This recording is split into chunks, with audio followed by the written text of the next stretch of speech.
सभी को नमस्ते। मेरा नाम प्रवीण जामदार है। मैं और मेरी वाइफ हितेश्री विजन 100 चैनल में आप सबका स्वागत करते हैं। आज के पॉडकास्ट का टॉपिक है 4 स्टेजेस। एमवे बिजनेस में 4 स्टेजेस क्या है, इसका इम्पोर्टेंस क्या है, इसका सिग्निफिकेंस क्या है, इसे क्यों समझना ज़रूरी है, इन सब चीज़ों के बारे में आज हम सुनेंगे। जब बात सीखने की हो तो कहते हैं किसी एक्सपर्ट से सीखना चाहिए, और इस बारे में हम सभी बहुत लकी है। क्यों? क्योंकि हमारे पास सुमित जी जैसे मेंटर है। एमवे बिजनेस का इन डेप्थ नॉलेज और एक्सपीरियंस जो सुमित जी के पास है वो हमें आज इस पॉडकास्ट के द्वारा मिलने जा रहा है। तो मैं आपका ज़्यादा समय न लेते हुए इनवाइट करना चाहता हूँ सुमित जी को। Please help me welcome Sumit ji. Thank you, Praveen. Thank you for the wonderful introduction. This topic is actually very important because हमारा जो business है, as you all know, it's all about entrepreneurship. जहाँ पर we bootstrap and start a business from zero by building a community of like-minded people, which transforms into a team over the time with strong values and a culture. And slowly ये जो team होती है, it takes a life of its own, and then we can all have the time and money to enjoy whatever we have created. So जैसे we build our team, मैंने देखा है कि we have 2 priorities mainly. Number 1, we want to establish and build our own business properly. और जो दूसरी priority होती है, it is about getting the most out of our team which we have built, in terms of productivity, which means removing the obstacles to the team's performance. जो उनके रास्ते में बाधाएं आती हैं उसको हमें हटाना होता है ताकि वो अपना बेस्ट से बेस्ट दे सके। और ये दोनों जो एक्टिविटीज होती हैं, it requires the role of a leader also and a manager also. हमें मैनेजमेंट में भी जाना पड़ता है, हमें लीडरशिप तो संभालनी पड़ती है। So for example, right communication with the people in our team, building the right relationships with our teammates, engaging them in all our meetings, वो मीटिंग्स में आए, ठीक से सीख सकें, teaching them how to build their basic skills etcetera. ये जो चीज़ें होती हैं, all these things, they are all about managing our team very well, where we are helping them bring out their best. Lekin setting the right example to our team, by showing them how it is done, by showing them the actual business growth, by example, by inspiring them. This is all about leadership. तो nutshell में बोलूं तो management is all about teaching how to do things right. मतलब management जो है वो इस बारे में है कि हम लोगों को कैसे सिखाएं कि चीज़ें सही प्रकार से करें। लेकिन लीडरशिप जो है, it is about showing them the right thing by doing it. Leadership जो होता है वो करके दिखाए उनको सही काम, वो लीडरशिप होती है। तो एमवे के जो फाउंडर हैं रिच डिवॉस जी, उन्होंने बहुत पहले बात करी थी about the 4 stages of any Amway direct sellers business. So today let me explain what these 4 stages are along with relevant examples of today and elaborate कि हर स्टेज की कैरेक्टरिस्टिक्स क्या हैं और हर स्टेज के प्रोज एंड कॉन्स क्या है और उस स्टेज से बाहर कैसे निकलना है। आइए इसके बारे में बात करते हैं। पहली स्टेज जो होती है वो होती है क्रिएटिव स्टेज, जिसे हम कहते हैं being in the growth mode. जब हम लोग अपना बिजनेस स्टार्ट करते हैं, वी स्टार्ट विद नथिंग। हमारे पास कुछ नहीं होता है, सिर्फ हमारे पास हमारे ड्रीम्स होते हैं और एक सेंस ऑफ सेल्फ वर्थ होती है, हमारी सेल्फ इमेज होती है कि yes I can do it, मैं कर सकता हूँ। और अपने आप में एक कॉन्फिडेंस होता है कि yes I have this ability to work hard and make my dreams come true. अगर और लोग कर सकते हैं तो मैं भी कर सकता हूँ, ये जज्बात होता है, कॉन्फिडेंस होता है। We have this confidence of facing the challenges, और पता होता है कि नेगेटिविटी आएगी बीच में, लेकिन हम लोग जो है उसको पार कर लेंगे with our attitude and skills. So basically इस स्टेज में क्या होता है कि we create something exciting from nothing by using the Amway guided entrepreneurship model. And it doesn't matter चाहे हमने एक टीम बनाई है 4 से 5 लोगों की या 40 से 50 लोगों की, but we have this feeling that हमने कुछ क्रिएट किया है। ये फीलिंग जो होती है हमारे जॉब से एकदम अलग होती है, क्योंकि जॉब में तो क्या होता है ना कि हम लोग अपनी केवल ड्यूटी परफॉर्म करते हैं। तो this is the creative stage. This is a very exciting and very dynamic stage. Some of the activities in this stage are making new contacts, qualifying the prospects for the business opportunity, making them clients, जो clients बनना चाहते हैं, doing business presentations, helping our teammates to do business presentations, learning about the health and wellness industry, adding value to existing clients, expanding their product usage, doing meetings for our team to help them build depth. और इस stage में होता क्या है कि there is always a discovery excitement that yes, हमें कुछ नया मिला है through which we are growing. There is growth, both personal growth through the self-development that we do with the audios and the books and the association. साथ साथ there is also business growth in terms of our team size is growing, money is coming in proportion to our turnover as per the plan, and overall there is a happiness. इस stage में लोग हमें बहुत respect करते हैं. People respect you a lot and you are also always in touch and looking up to your business coach and mentor in counseling almost on a weekly basis, learning from them. आप उन्हें बार बार खुद phone करते हैं. These are the characteristics of this stage. So दोस्तों, ये stage जो होती है, this is the best stage to be in actually. लेकिन अब होता क्या है कि जैसे जैसे हमारा टीम साइज बढ़ता है, as our business grows, we have to do some record keeping, like regarding our customers. हम लोगों का LOS पड़ता है. We have this website of Amway on which we track our LOS. We open and see our team's performance. Maybe you open a separate bank account for your business where the receipts and the expenditure उसी bank account में से करते हैं अपने business के लिए, for product purchases, for other business expenses. You maybe keep a separate email address and you want to separate it from your personal email address just for the business. हम लोग अपनी सोशल मीडिया प्रोफाइल जो अभी तक सिर्फ छोटे मोटे काम के लिए बनाई हुई थी, अब उसको ज़्यादा अच्छे से बनाने की कोशिश करते हैं. We try making some videos and some content बना के हम उस सोशल मीडिया प्रोफाइल में डालने की कोशिश करते हैं to build our persona, etc. etc. ये सब चीज़ें जो हैं वो मैनेजमेंट स्टेज में शुरू हो जाती हैं. और साथ साथ होता क्या है कि हम लोग जो है अपने टीम को मोटिवेट एंड टीच करते हैं. And in order to do that we start reading the recommended books. हम लोग जो है सारे रिकमेंडेड जूम मीटिंग्स जो होते हैं, डिजिटल कॉन्क्लेव्स, वो अटेंड करते हैं. You study, you get smart, you start building relationships, you start counselling your growing leaders, you focus on counselling your budding leaders, building depth. लेकिन होता क्या है कि as you do all these activities to start managing the efficiency of your team, तो आपका जो team का volume होता है वो तो ग्रो करता है, लेकिन धीमे धीमे you start finding less and less time to actually improve your own business structure, your own customer base, from where you could get new references for new growth. तो इन नटशेल अगर मैं बोलूं तो जहां पर हमारा फोकस जो है अपने टीम की, एग्जिस्टिंग टीम की, जो हमारे आज के डिस्ट्रीब्यूटर्स हैं, today's distributors, when we try to improve their efficiency, as we focus on volume and depth, हमारी पर्सनल प्रोडक्टिविटी जो होती है वो इफेक्ट हो जाती है and it goes down.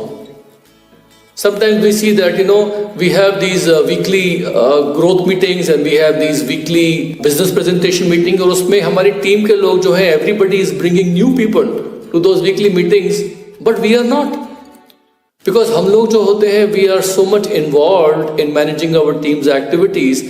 So होता क्या है कि हमारी टीम देखती है, अच्छा हम तो नए लोग लेके आ रहे हैं, but our leader is not bringing new people, वो नोटिस कर लेते हैं. So ultimately what happens is that it starts affecting our own growth.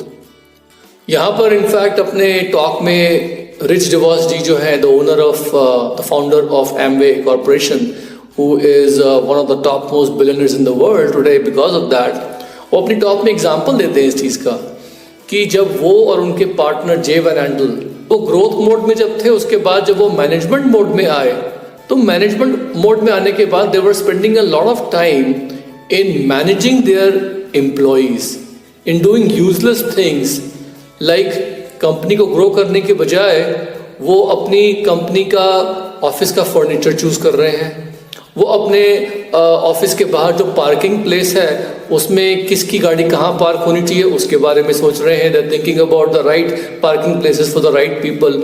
They are busy with the management of the company instead of creating the new markets for themself. और यहाँ पर rich डिवॉस ने एक example दिया था. He gave an example that there is something called a new platinum forum. जिसमें people who qualify at the level of platinum which is a big deal, उनको एक चांस मिलता था न्यू प्लैटिनम फोरम में आने का, which used to happen in those days right in the headquarters of Amway. तो Rich बताते हैं कि वो मैनेजमेंट में इतने व्यस्त हो गए थे, इतने बिजी हो गए थे कि when the new platinum forum used to happen and the new platinums used to come to the auditorium down below, he did not even have time कि वो नीचे जाके he could address the platinums who were coming there, which was the heart of their business। तो उनको ये बात बिल्कुल अच्छी नहीं लगती थी। एंड अल्टीमेटली ही सेड कि हम लोगों ने डिसाइड किया कि मैनेजमेंट से बाहर निकल के we will spend time to create the business, to create new markets.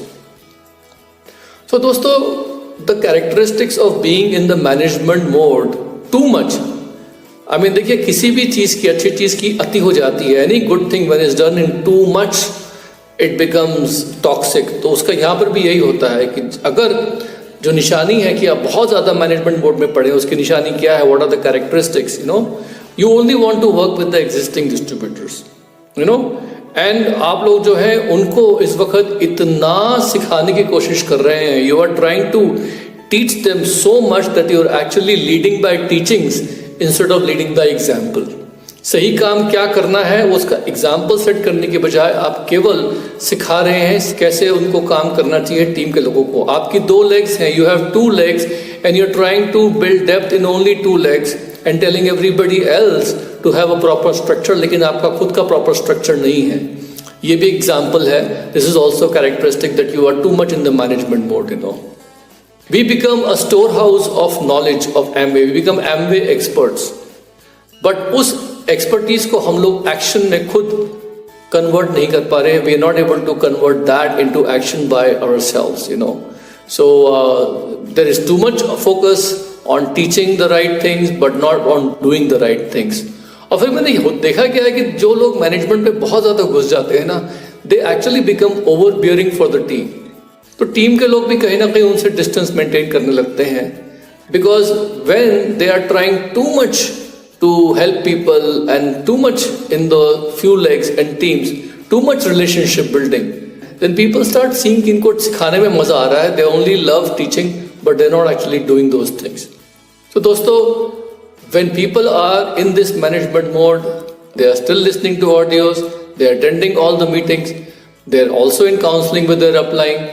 ऐसे टाइम पे the upline has to go head and sit down with them and tell them with example कि देखो, you are too much in the management mode, you have to show that this business works by going ahead and being the example of profitability, being the example of the right structure for your team. जो आप लोगों को बता रहे हो, whatever you're teaching people, you have to demonstrate how easy it is by action yourself.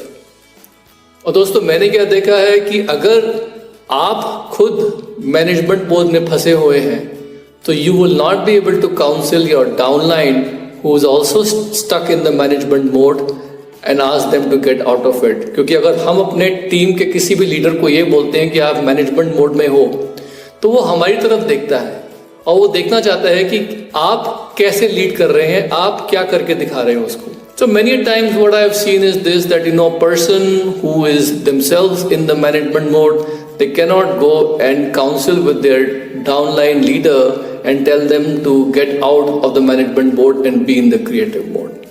Okay?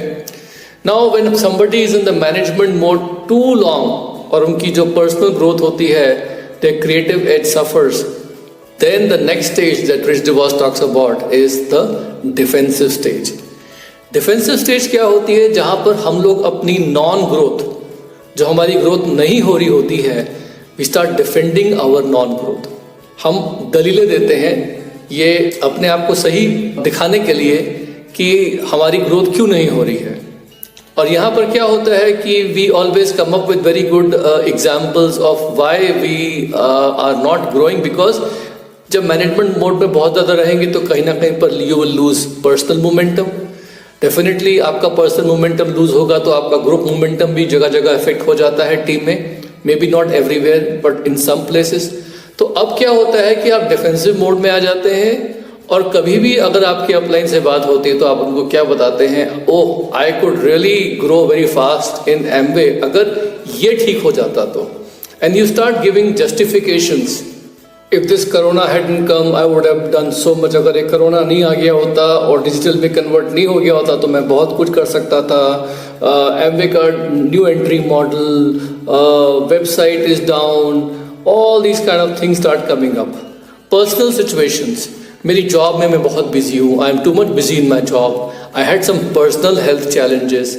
You come up with very good personal excuses also, job excuses जिसको नकारा नहीं जा सकता, which is very difficult to refute. But you want some sympathy also from your upline that look I am doing so much but really I am not able to grow because of this genuine looking reasons. जो genuine दिखने वाले reasons हैं उनकी वजह से मैं grow नहीं कर पा रहा हूँ. And you basically say that once these things become all right then and only then I will be able to grow. ऐसा आप मन में धारणा बना लेते हैं कि जब ये चीजें सिमट जाएंगी, ये ठीक हो जाएंगी, उसके बाद ही मेरा बिजनेस जो है वो ठीक से ग्रो कर पाएगा. ऐसा आप लोग जो है अपने आप को कन्विंस कर लेते हैं. साथ साथ होता क्या है कि हम लोग अपनी लिमिटेशंस जितना ज्यादा डिफेंड करते हैं ना, उतना ज्यादा वो limitations, power of spoken word हमारी और पकड़ में आ जाती हैं. The more we start defending our limitations, the more we start owning them because of the law of attraction. And pretty soon, what we find is कि it becomes एक चक्रव्यूह हो जाता है. It becomes like a vicious circle. The more we argue why we are not able to do it, the more we are not able to do those things. तो दोस्तों, ये जो डिफेंसिव स्टेज होती है ना, इस डिफेंसिव स्टेज से बाहर निकलने का एक ही तरीका है. अगर मैं अपलाइन हूँ ऐसे व्यक्ति का जो इस वक्त मैनेजमेंट मोड के बाद डिफेंसिव मोड में आ गया है, सच का सामना नहीं करना चाहता है वो, he doesn't want to face the truth, then I only talk about their dreams. I talk about why they started building the business in the first place. Relationship जो होती है इस वक्त बहुत काम आती है.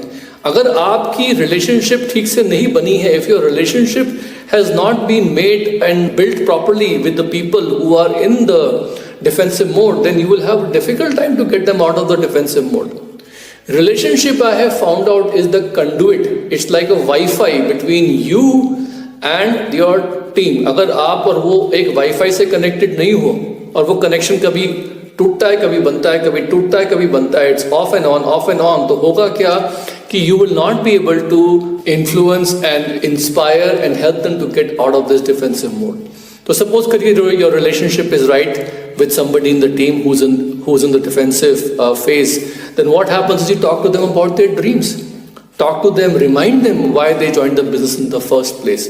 You be their friend. You build their faith by offering help. और ये चीज़ मैंने देखी है कि ये चीज़ जो है ना, इस वक्त जब आप करते हैं, you have to tell them everything has to be done with a lot of love and care. When they know and they see that you care for them, they will take their hand. Otherwise वो defensive mode में जो होते हैं, गलती मानने को तैयार नहीं रहते, तो यहाँ पर उनको हेल्प ऑफर कीजिए. प्लस अगर वो जो बताते हैं ना कि मैं इस वजह से बिजनेस नहीं बिल्ड कर पा रहा हूँ, you have to offer proof by saying कि अरे I have sponsored my people, look I'm able to add my customers, see I had the best month last time, personal growth, see I'm able to bring new people to the digital meetings. So इस तरीके से क्या होता है ना कि you build their faith by showcasing your own success, using your relationship, talking about their dreams. Talk to them about their effort versus their rewards. Tell them कि देखिए जो भी आप एफर्ट्स डाल रहे हैं अपने पर्सनल बिजनेस को ग्रो करने में, दोज एफर्ट्स जो हैं उसको थोड़ा और बढ़ाना पड़ेगा. और जिस मैक्रो एनवायरनमेंट की आप बात कर रहे हैं, about things which are like corona virus, digital, this that, ये तो मैक्रो एनवायरनमेंट है. These are things beyond our control. Suppose करिए कि weather suddenly becomes very cold, एकदम से ठंडी पड़नी शुरू हो गई. सपोज करिए, अब वो ठंड तो किसी के कंट्रोल में नहीं है ना, no, it's not in your control how the weather is become cold. But what are you gonna do about it? Are you gonna only sit and complain how cold it is, या फिर आप sweater निकाल के पहनेंगे, you will take out some warm jacket and wear it. So important is your actions, not just being in the complaining mode. But ये सब आप बहुत ही प्यार से उनको बता सकते हैं तभी जब आपका रिलेशनशिप उनके साथ सही है. सो all personal issues, whatever they are giving to you in the blaming stage, you just listen and offer them evidence that you are able to build this business, you know. अब दोस्तों, कोई व्यक्ति by chance इस defensive stage में आने के बाद भी बाहर नहीं निकलता है, जो भी मैंने बताया अभी तक वो आपने उनके साथ किया और वो काम नहीं कर रहा है, तो अब इसके बाद जो चौथी स्टेज आती है, कंडेमनेशन स्टेज, जिसे कहते हैं फिंगर पॉइंटिंग या ब्लेमिंग स्टेज. यहाँ पर क्या होता है, व्यक्ति वो नाम ले लेके he starts blaming by name. Sponsor नाम लेके बोलेगा उसकी गलती है, अपलाइन नाम लेके बोलेगा it is their mistake, they did this to me, they that to me. Amway company का नाम लेके बोलेगा कि उनका 3PC रूल जो है, the new entry model is useless, उनका ये गड़बड़ है। Why have they bought this product like gummies, gummies की क्या यूटिलिटी है, उनको ये रखना चाहिए था। थोड़ा बहुत नहीं, they are only and only doing this condemnation, only and only talking about fault finding with name calling. At this point, what I have seen is this only one thing. You have to love them, you have to keep the doors open for them, and you have to tell them very clearly at this point of time that look, whatever you are feeling right now, I know that nothing in the world, इस दुनिया में कोई भी चीज़ ऐसी नहीं है, no business opportunity which even comes close to the unlimited opportunity in Amway. और आप उनको ये बता दो कि you may choose to pursue it और नॉट टू। हो सकता है आप चूज करें बिजनेस को करें या ना करें, but we love and respect you. ये उनको लगना चाहिए अनकंडीशनल लव और रिस्पेक्ट आपकी तरफ से। और उनको ये भी समझ में आ जाना चाहिए कि आपको फर्क नहीं पड़ता कि वो ये बिजनेस में कुछ कर रहे हैं या नहीं कर रहे, because there activity is very low at this point. Business को लेके उनका जो फेथ है बहुत डाउन हो जाता है इस पॉइंट पे जाके।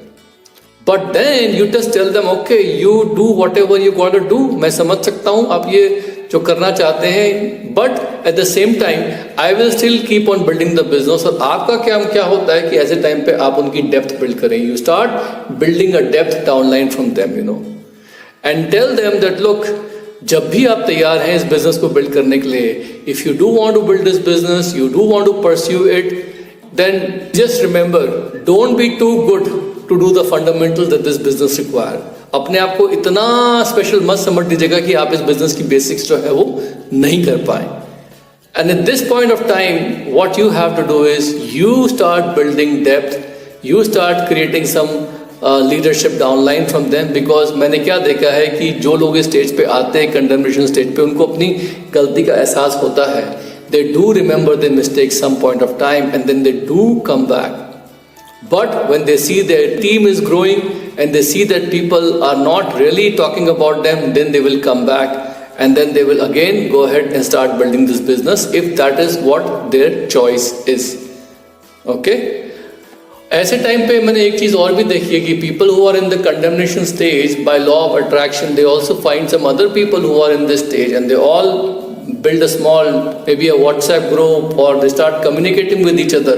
वो एक दूसरे के साथ WhatsApp ग्रुप में बना के, एक टोली बना के एक दूसरे के साथ वो नेगेटिव गेम भी खेलते हैं। And that's something which is normally seen that it self destroys. वो ग्रुप जो होता है अपने आप खुद ही डिस्ट्रक्ट होके डिस्ट्रॉय हो जाता है। You just have to go ahead and keep building their teams and just keep loving them and respecting them. दोस्तों, मैंने यही देखा है कि ये जो हॉलमार्क है फ्री एंटरप्राइज सिस्टम का, जिसके आधार पे एमवे बिजनेस जो है वो खड़ा हुआ है, this free enterprise system is basically allows everybody to go ahead and work as hard as they want for their dreams, and the reward in relationship to the efforts that we put into the business. जितना effort हम इस business में डालते हैं उसके बदले में जो रिवॉर्ड मिलता है वो बिल्कुल फेयर है। It's very just. इस बिजनेस प्लान में, इस मॉडल में जस्टिस है। Amway guided entrepreneurship opportunity, it basically has a lot of fairness and justice built into it.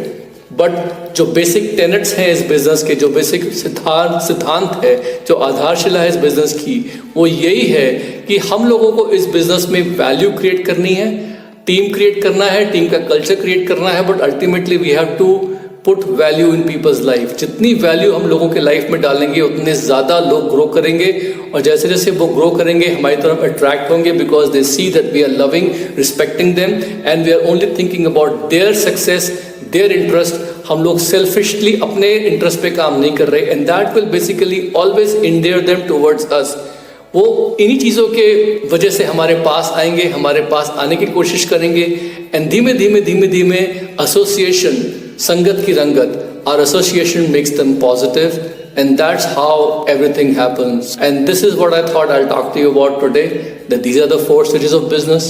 Know it, समझ लीजिए, you analyze yourself कि आप किस स्टेज में आ रहे हैं या किस स्टेज में जाने वाले हैं, संभाल लीजिए अपने आप को, always self check yourself, don't go at all into the third and fourth stage. कभी भी अपलाइन का साथ मत छोड़िए. Always be very tight with your upline coaches and mentors and try always to be in the first stage, the creative stage. We know you can do it. We love you very much. All the best. Bye for now.